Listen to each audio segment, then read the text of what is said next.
right ndasangana nekamuprofita kechidiki kari kuprofita nyaya ya wiki nezvivhayo amene muri yezimbabwe wokuti imimi munoionawo sei nyaya iyi. This guy ari kunyorawo social media platform pake ari kuti I dreamed this guy during the time of giving. Paakasvika vanhu vaitaura manzwi asina kunaka vachiti mari dzekuba vamwe vachiti kuromba vamwe vakati mari yenyika. Some words akataurwa zvakawanda and he responded to people.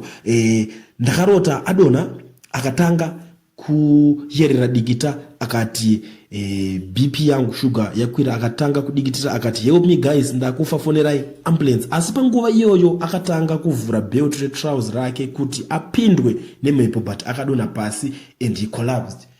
Let's pray for Chivayo. Ndo zvinhu zviri kutaurwawo panapa ndekamuprofita kechidiki. Kusazivawo kuti maprofita aya hakusi kuda kutsvagawo kupinda paspotlight since Chivayo ari talk of the town, ndiye munhu ari kutaurwa iko zvinhu zvipese pese ukangovhura social media kwese kwangoenda Chivayo.